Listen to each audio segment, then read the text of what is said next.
Neemias capítulo 2.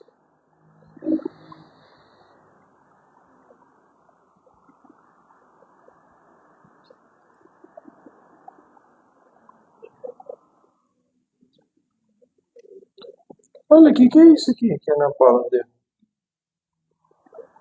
Acho que caiu da Bíblia dela, né?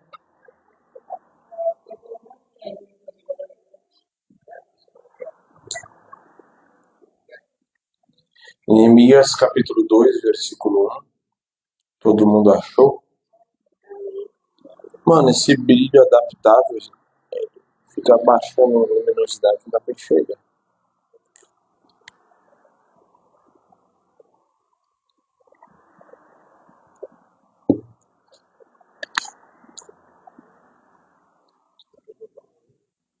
Quando eu faço uma manchinha, eu sei muito bem quem pode me limpar. É Jesus. É Jesus, ele não esconde nada, tudo ele pode apagar.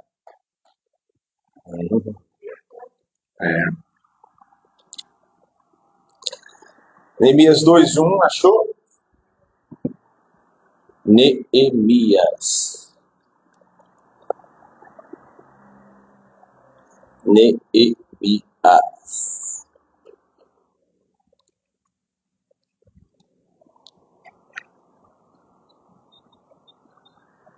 Glória a Deus.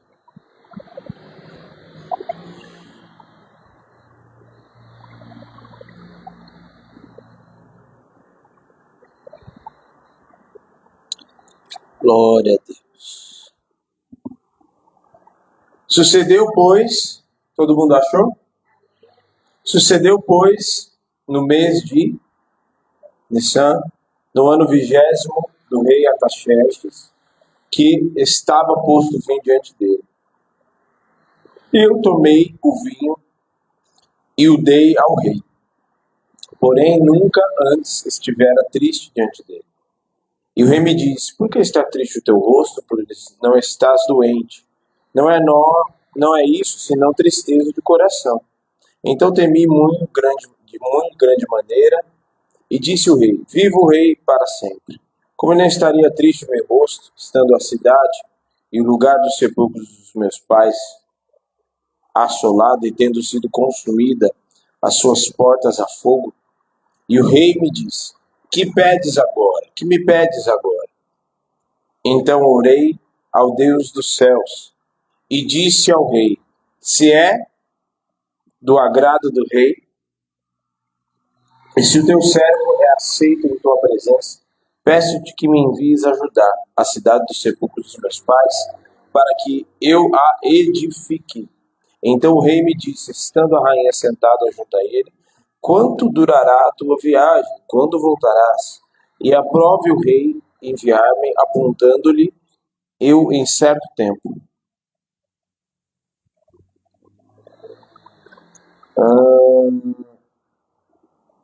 Cadê? Estando aprove o rei enviar, apontando Deus certo tempo. Versículo 7. Disse mais o rei: se ao rei parece bem, dê-me cartas para os governadores da além do rio, para que me deem passagem até que chegue a Judá, como também uma carta para Asaf, guarda do jardim do rei, para que me dê madeira para cobrir as portas, o passo da casa e para o muro da cidade. E o rei mas deu, segundo a boa mão de Deus sobre mim.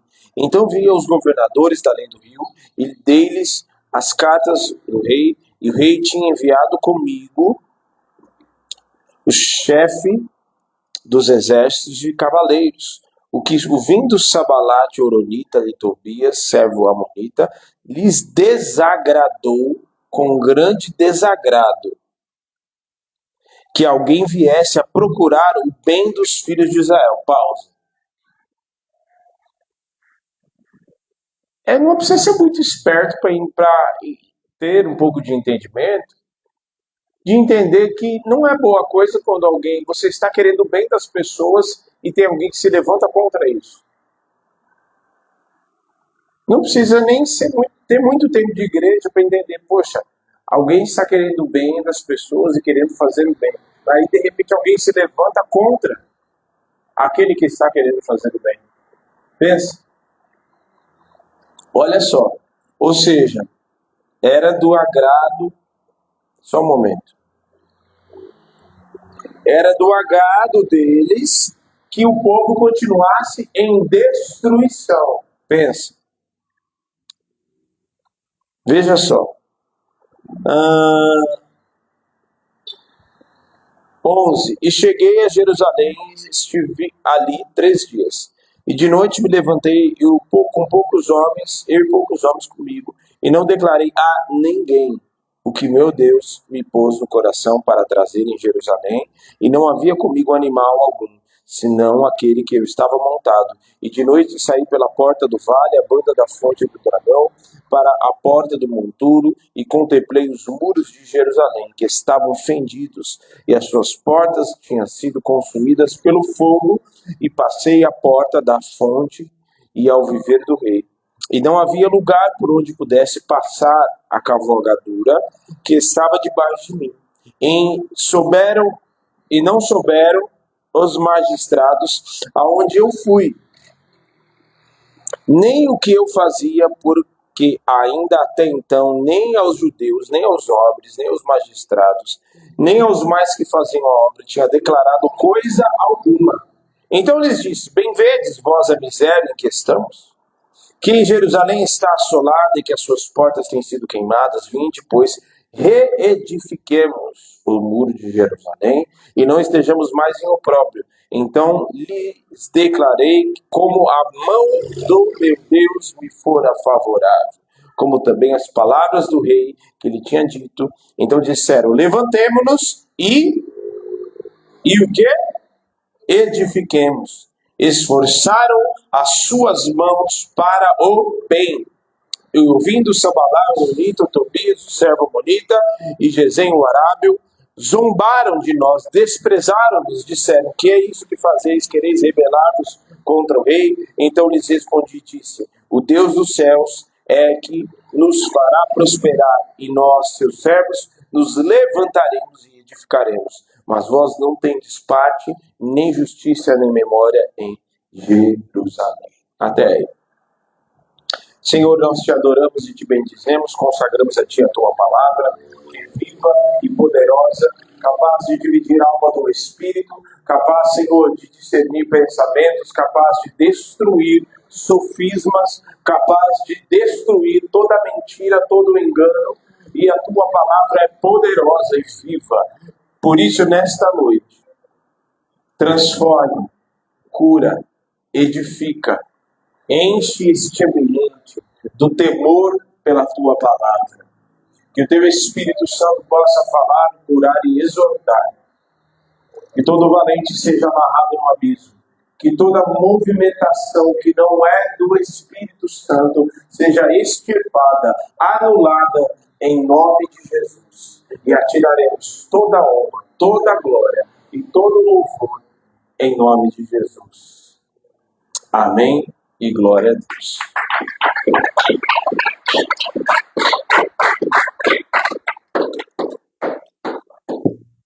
Glória a Deus. Gente, tem uma notícia ruim para vocês. A gente vai fazer o culto em pé hoje. Não, a gente vai fazer em sentado. Ó a gracinha.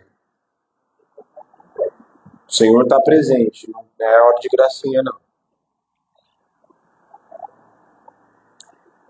Nós vamos falar hoje sobre ter disposição para reconstruir. Disposição para recomeçar. Disposição para fazer de novo. E um avivamento, um derramar do Espírito, ele surge justamente de um tempo de grande calamidade. E nunca houve tanta calamidade como nos tempos que nós vivemos. Este é um cenário muito favorável para que o Espírito Santo possa agir no nosso meio. Se existe um momento, eu já falei isso aqui outras vezes, se existe um momento para o poder de Deus agir, para a presença, para o mover do Espírito Santo agir. Se existe um momento que é favorável, mais favorável ainda, para o poder de Deus estar em evidência, é no tempo de calamidade, é no tempo de caos, é no tempo onde todo mundo está falando que não dá nada, todo mundo está amedrontado. Esse é o tempo exato. Esse é o tempo. Esse é o tempo exato para o Senhor agir. A gente vê vários momentos na palavra em que o Senhor agiu desta maneira. O povo estava cativo no Egito, 400 anos, sem perspectiva, estavam escravos. De repente o Senhor envia Moisés e diz: o eu sou, diga aos filhos de Israel que o eu sou te enviou.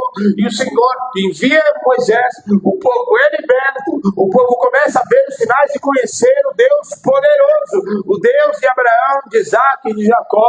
Ele começa a se fazer presente naqueles dias, num tempo de caos, num tempo em que não havia mais perspectiva. E de repente o Senhor se manifesta naqueles dias e leva o povo para o deserto e faz grandes sinais no Egito e no meio do deserto também. E ele se apresenta para aquele povo. A gente vê num tempo onde Eli era sacerdote, como nós falamos no culto passado. Eli era sacerdote, e Eli, sendo sacerdote, ele não oficiava, ele não realizava o seu chamado. E a palavra diz em 1 Samuel 3 que as visões eram raras, que a palavra de Deus era rara, que não tinha revelação, não tinha nada, não tinha direção de Deus. E aí naqueles dias Deus vai e levanta um menino chamado Samuel, e daquele dia em diante começa a falar na boca de Samuel. E a gente vê vários exemplos.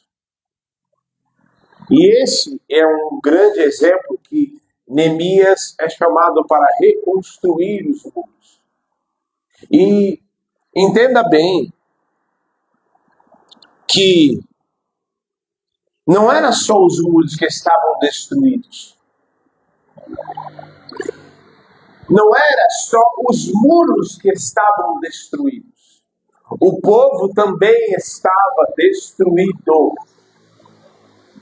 A gente vê aquela história, eu sempre cito isso porque ele tem muito a ver essa conexão. Porque o texto diz que os muros estavam destruídos, e não só os muros, o povo estava em opróbrio. É miséria contínua. E eu sempre cito isso dos eventos de 11 de setembro. Quem lembra? Acho que todo mundo sabe disso, né? Quem está vivo e mora na terra sabe. Você sabe disso? Sabe, né? Sim.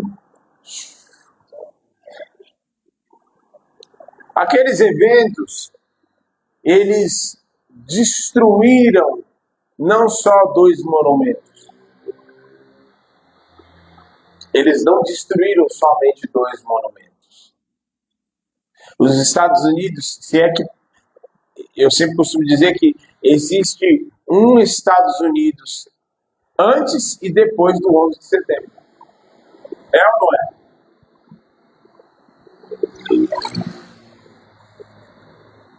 Antes do 11 de setembro, os Estados Unidos era a maior potência que existia no planeta. Era o centro comercial de todo o planeta. Tinha o Japão, que tinha maior tecnologia, mas o centro de tudo no planeta, na Terra inteira, os países, eram os Estados Unidos. Né? Hoje, depois do 11 de setembro, acabou. Primeiro porque acabou com o orgulho que muitos deles tinham. E eles eram tão assim que jamais pensariam que algo daquele tipo aconteceria. Tipo, mais ou menos assim, nós somos imbatíveis. Entendeu? Nós somos intransponíveis. Ninguém pode com a gente. Entendeu? E aí o que acontece? O 11 de setembro.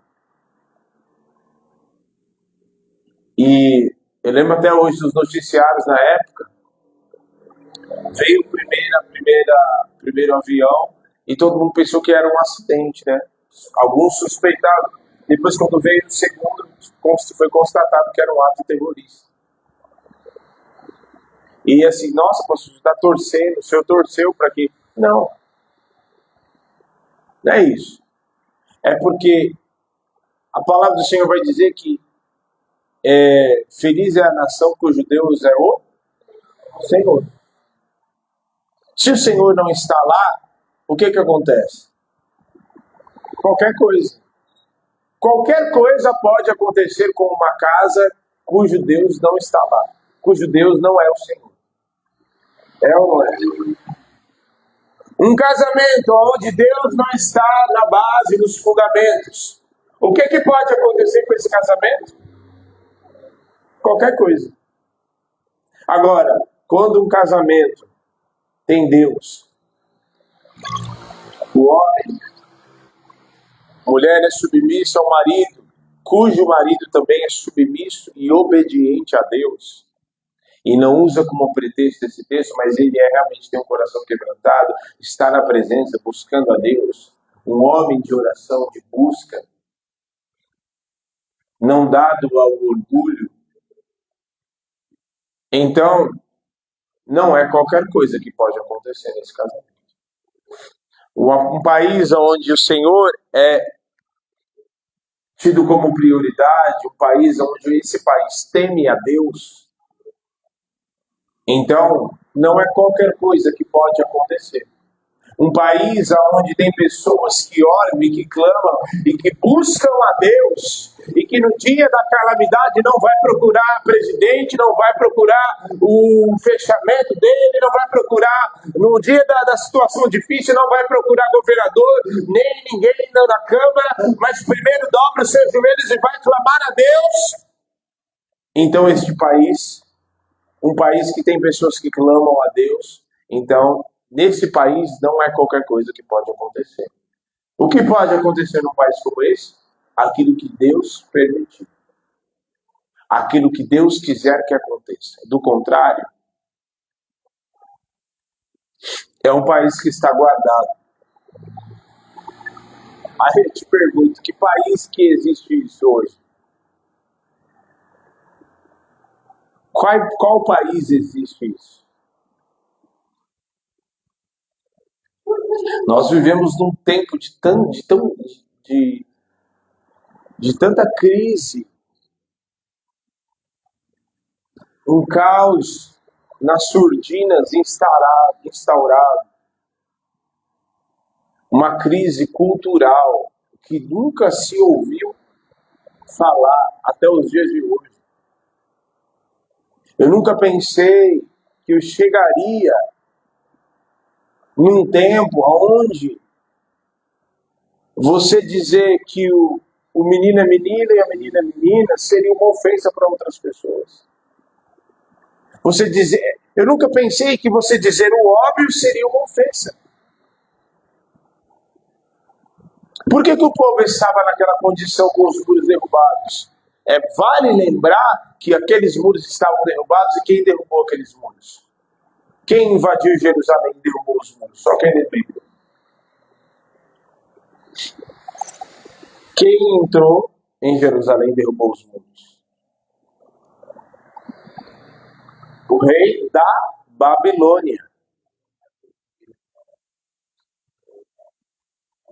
Por causa do quê? Por causa da desobediência. Então, o que acontece? Os muros estavam destruídos, não era só os muros. Era o povo que estava destruído também, por dentro. Era o povo que estava em própria miséria. Então, ao reconstruir os muros, e lembre-se que o físico sempre transparece e reflete aquilo que é espiritual.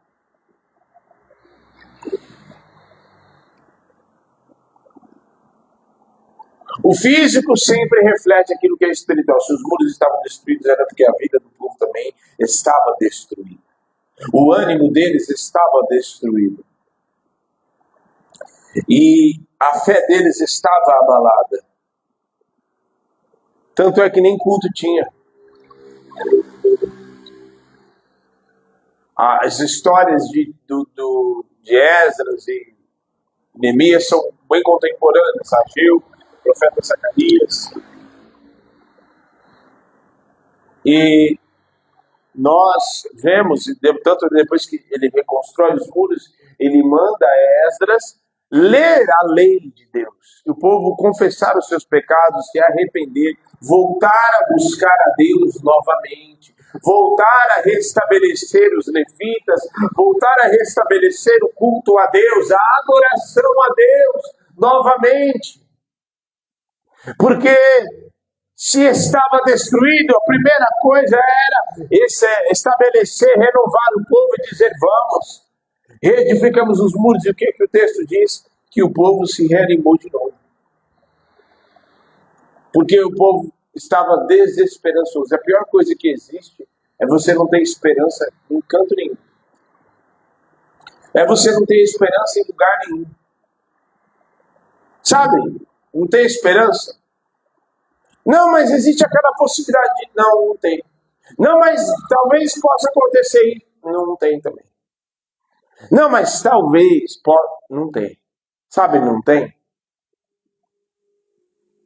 Alguém já passou por uma situação de você precisar, às vezes, das coisas dentro de casa e, de repente, você fala assim: meu, e eu não tenho dinheiro. Bom, eu vou tentar. Aí você foi tentar ver emprestado com alguém, não conseguiu. Aí você foi tentar de um lado, também não conseguiu. De um outro, não conseguiu. Sabe, não teve jeito de nada. Alguém já passou por uma situação assim? Não tem opção. Aí, de repente, quando você calmou, de repente Deus vai lá e envia o suprimento. Porque uma coisa é certa. Morrer de fome, você não morreu, porque você está vivo aqui. Eu estou ministrando aqui, estou vendo você.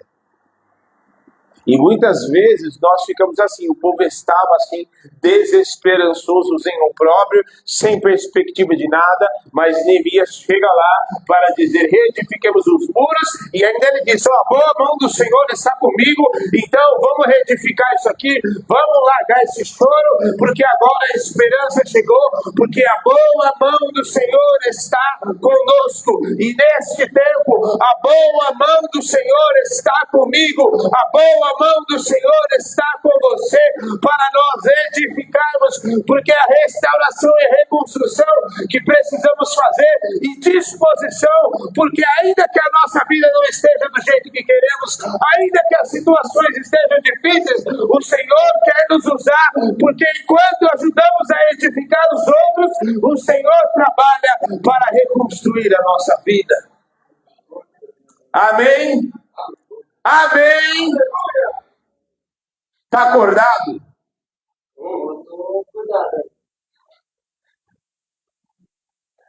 O Senhor nos usa. Enquanto Neemias estava ajudando, enquanto o povo estava ajudando, cada um estava ajudando, e depois mais à frente, porque veio oposições, Sanbalat, Tobias, Gesem, eles se levantaram para impedir a reconstrução. E depois Neemias encoraja o povo de novo e dizer, porque o povo já estava cansado, ele fala assim: vinde, lutai pelos vossos irmãos, vossas filhas, e até, o texto vai dizer que até as mulheres se moveram lá, o povo estava tão unido,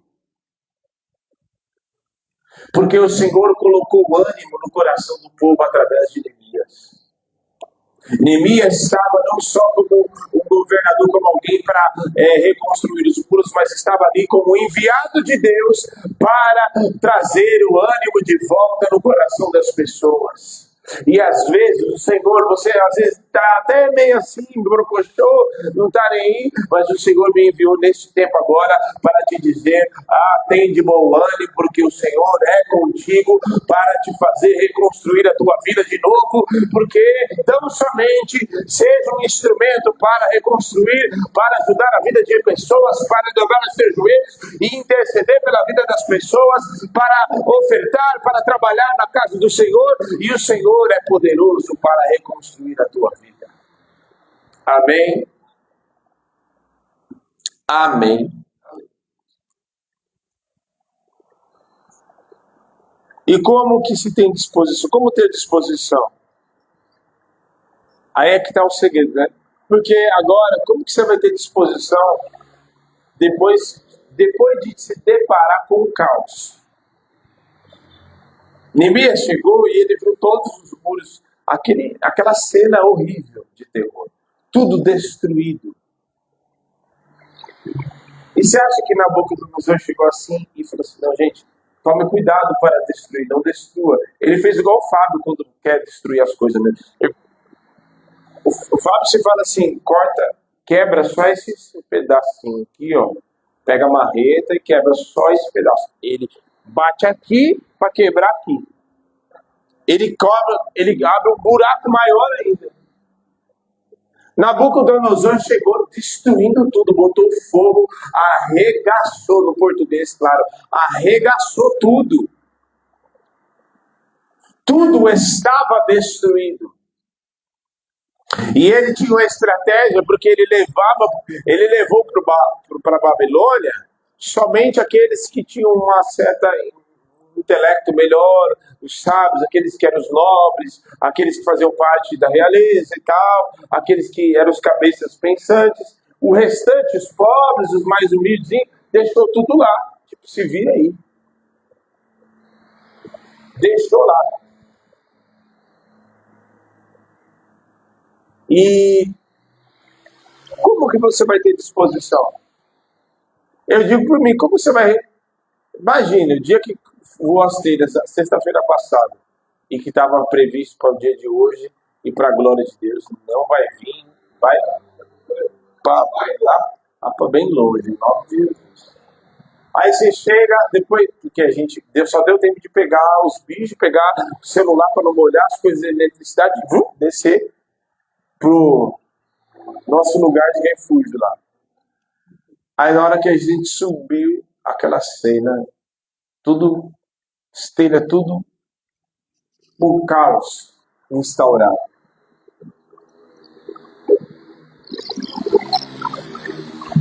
Vidro para todo lado, telha para todo lado, pedra, tudo para... Nossa! Aí você fala, meu Deus. Aí você pensa, como que eu vou ter disposição para reconstruir se o que eu estou vendo é cena de terror? Como que Neemias ele iria reconstruir com a cena que ele se deparou de destruição? Como que você tem disposição para reconstruir diante de uma cena de destruição? Primeira delas, reconhecendo, tendo reconhecimento e quebrantamento. Foi exatamente, Neemias não se encorajou quando ele chegou lá em Jerusalém. Neemias, o processo começou lá no secreto dele. Começou lá. Quando ele estourou, ele recebe a notícia dos irmãos dele. Ele recebe aquela notícia e o coração... E detalhe, ele não havia nem visto. Ele não havia visto com os olhos dele. Mas a notícia que ele recebe mexe com ele por dentro. E ali ele, quebrando o seu coração, ele pede perdão, porque ele bem sabia que aquela situação da qual estava lá era por causa da desobediência. Então era necessário um tempo de quebrantamento, e ele entra no seu secreto, e ele quebranta o seu coração, e ele determina um tempo para buscar a Deus, para jejuar, para clamar ao Senhor, e a resposta veio. Mas primeiro ele reconheceu. Então, para você ter disposição para reconstruir, primeiro você precisa entender, reconhecer, quebrantar o coração, para estar sensível à voz do Senhor e às direções que Ele tem para dar. Segundo, como que você tem disposição para reconstruir? Não confiando, não indo na tua força, nem na tua confiança. Neemias foi reconstruir? Foi. Mas na força dele? Não. Porque Deus foi na frente. Ele não foi na força dele. Ele usou de sabedoria. Ele entendeu que, na verdade, ele foi, mas quem deu o aval foi Deus. Quem deu o aval não foi o rei Artaxerxes, não. Quem deu o aval, o rei Artaxerxes só fez aquilo que Deus queria. Guarde bem isso. Porque às vezes a gente é abençoado, as pessoas de carne e osso nos entregam as coisas, a gente fica ali e tal. Não, é Deus que tocou no coração para abençoar. É Deus que tocou. É Deus que deu o aval. É Deus que tocou no coração. É Deus que abençoou. A força é na força do Senhor. Por isso, Neemias, quando chega lá, ele tem disposição para reanimar o povo. E mesmo se deparando com aquela situação de terror, de destruição, ele vai, se tem disposição para reanimar, não só disposição para ele, para reconstruir, disposição para reanimar os outros também. Então, o Senhor quer te tocar nesta noite, para que você tenha disposição, não só para você ir dizer assim, eu vou realizar a obra do Senhor, eu vou fazer, eu vou orar, eu vou buscar a Deus, eu vou ministrar as vidas, eu vou orar pelos meus irmãos, mas não só para isso, mas para você olhar e dizer, Senhor, eu vou lá visitar o fulano, eu vou reanimar, Senhor, me envia, me abençoa, para que eu possa ter disposição para reanimar os meus irmãos. Amém. E terceiro, ele não tomou a forma da destruição e nem se intimidou. Diferente dos espias, que eles vão para a terra espiar a terra e eles voltam. Ah, não, tem gigante, a terra é boa, mas a terra é ruim. A terra é legal, mas a terra não é legal. A terra é legal, manda leite e mel, mas nós somos gafanhotos, não dá para nada, nós vamos morrer. E Caleb e Josué dizendo, não, a terra é boa, e vamos que o Senhor vai nos dar. É interessante porque os dois grupos de pessoas, o Josué e Caleb e os outros 10, foram e viram a mesma terra. Não é interessante isso? Eles viram terras diferentes? Não, eles viram a mesma terra, o mesmo lugar. É óbvio, cada um, né? Estou falando da mesma terra, que assim, Caleb visitou, por exemplo, Hebron, aí outros foram conforme, né, os territórios. Mas diga assim, a terra toda o Senhor já tinha dado. E ambos visitaram a mesma terra, mas ambos trouxeram óticas diferentes. Porque os outros 10 tomaram a forma da destruição. Neemias chega naquele lugar e ele não toma a forma, ele nem se intimida com... Porque a obra era grande, sim ou não? Tem gente que chega e fala assim, não. Tem gente que só quer coisa fácil no reino de Deus. Eu vou logo te falando, não tem coisa fácil não. No reino de Deus, você não quer ter trabalho, você fica sentadinho. Aliás, não quer ter trabalho, você ouça pelo YouTube. Só que também, meu filho, você não vai ter parte nenhuma. Vai ser um mero simpatizante. Já viu simpatizante? E vou te dizer, simpatizante não vai para o céu, não, viu? Simpatizante não vai para o céu. Porque ou você é simpatizante ou você é discípulo de Jesus.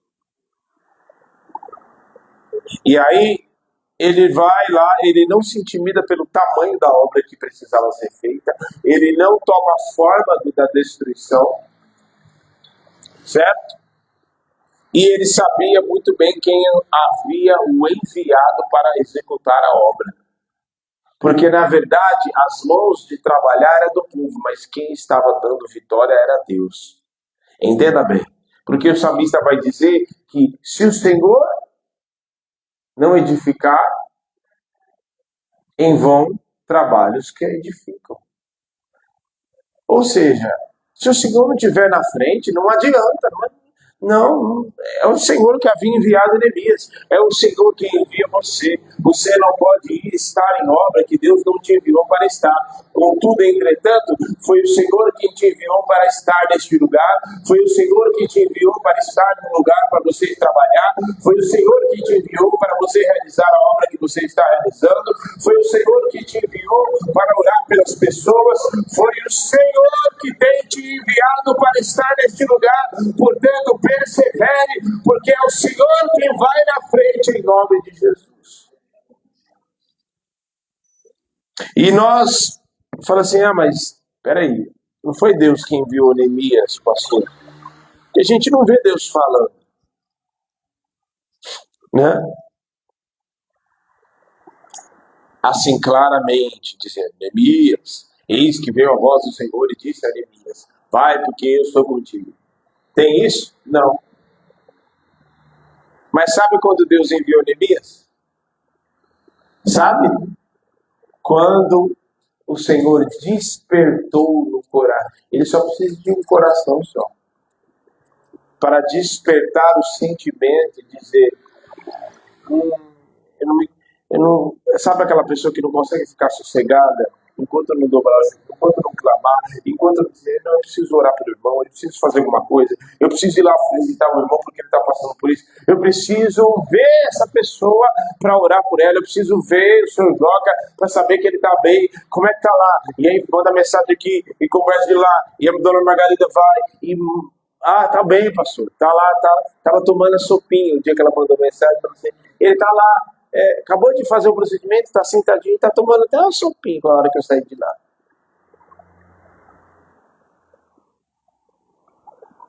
Tá entendendo? Quando o Senhor enviou Neemias, quando despertou o incômodo dentro de Neemias e dizia, não tá bem, não, esse cenário não é bom não, eu preciso fazer alguma coisa, ele foi chorar, ele foi rasgar o coração, ele foi clamar. Então, muitas vezes, sabe qual é a grande frustração? É que muitas vezes tem pessoas que conseguem dormir tranquilas com determinadas...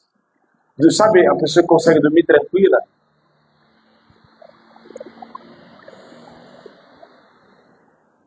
Dormir tranquila com determinados acontecimentos e fatos.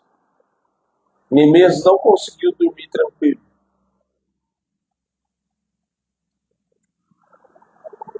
Neemias foi despertado. Neemias foi despertado. E hoje, nesta noite, você precisa ser despertado.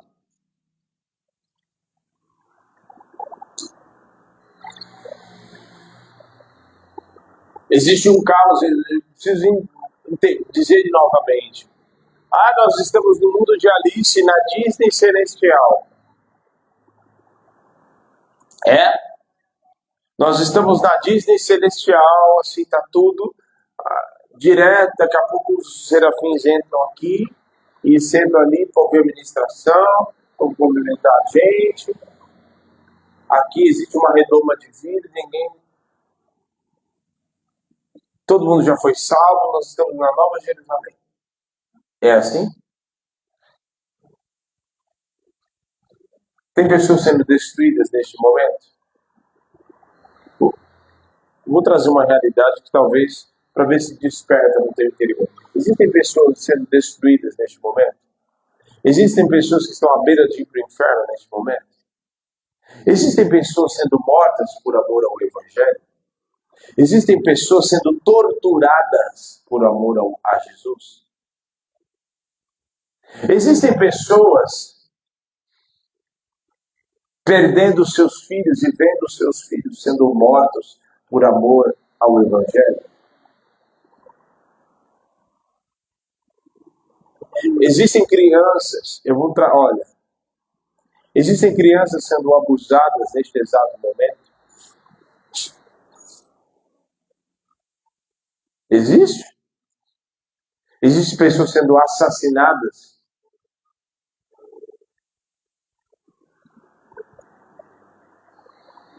E como que você consegue dormir tranquilo? Eu não estou falando que você tem que ficar, estou perturbado, porque não.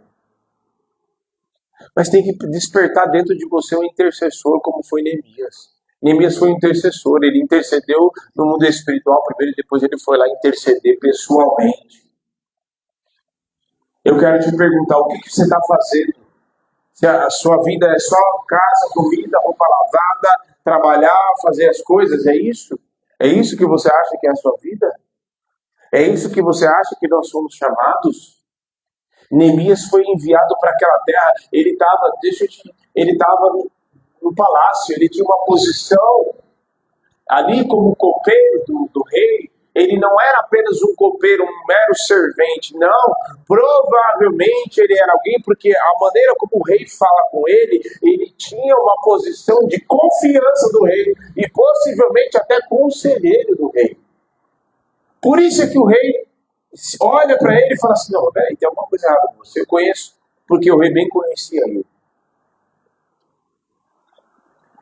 E Neemias é despertado naquele momento para interceder por um povo.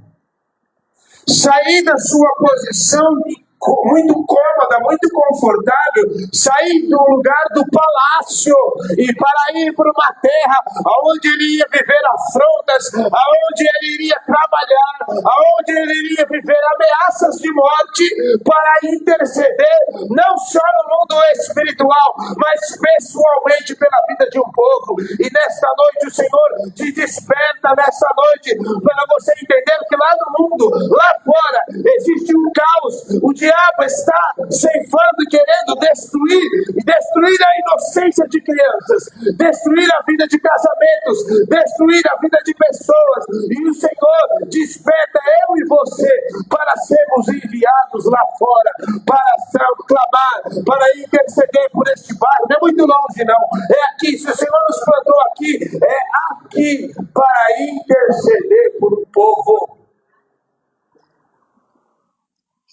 Para interceder por um povo.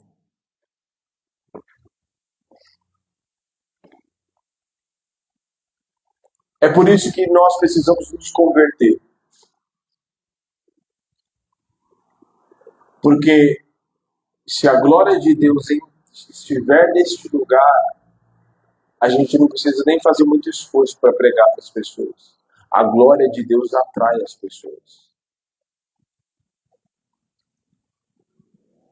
Enquanto nós estivermos dormindo tranquilos, enquanto estivermos preocupados, como Ageu fala, vós estáis preocupados com suas casas aparelhadas e tal, enquanto a casa do Senhor está em ruínas. Quando diz a casa do Senhor está em ruínas, são os templos do Senhor que estão tudo aí espalhados. Os lugares que devem ser morados, foram chamados para serem moradas do Senhor, mas estão sendo moradas de demônios. Muitos cavalos de Satanás. Mas foi para isso que essas pessoas foram criadas? Não. Vamos nos colocar de pé.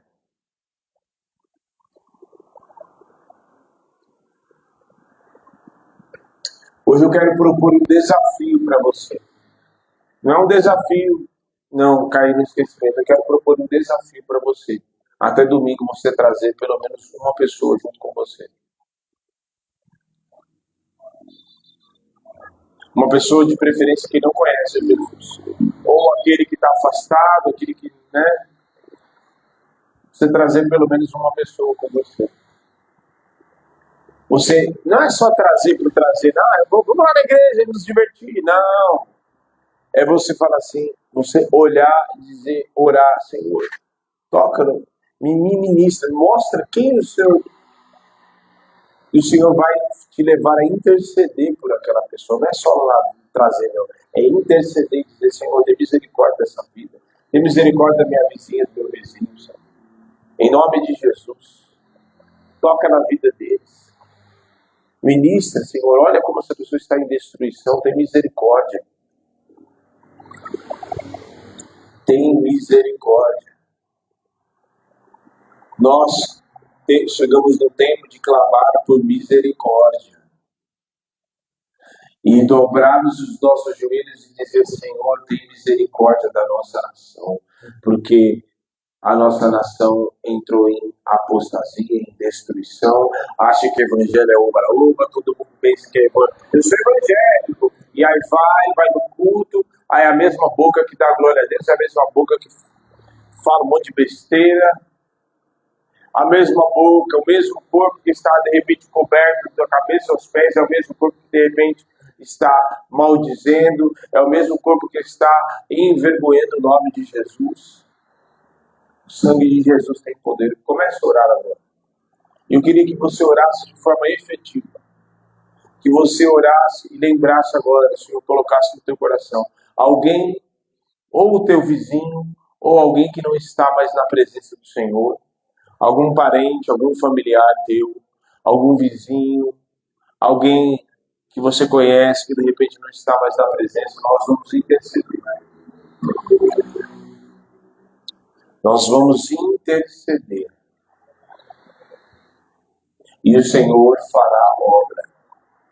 E nós vamos trazer pelo menos uma pessoa no culto de domingo. E nós vamos interceder. Você vai interceder por essas pessoas. Senhor, em nome de Jesus. Todos. Alguém. De repente você fica até com medo de fazer o convite. Porque você tem medo que as pessoas não... Mas se você não abrir a boca, você acha que a pessoa vai se convidar sozinha? Você acha que o diabo quer mesmo que ela esteja na igreja, que ela tenha a oportunidade de ser transformada por Jesus, de receber a salvação? Então você fica esperando uma oportunidade. Não, a oportunidade é agora. O Senhor está te dizendo, a oportunidade é agora. Então você vai abrir a tua boca e interceder, porque o Senhor vai te usar, começando a partir de agora, intercedendo. Senhor, em nome de Jesus, o Senhor nos dá disposição nesta hora. O Senhor nos dá disposição para reconstruir. E eu oro, Senhor,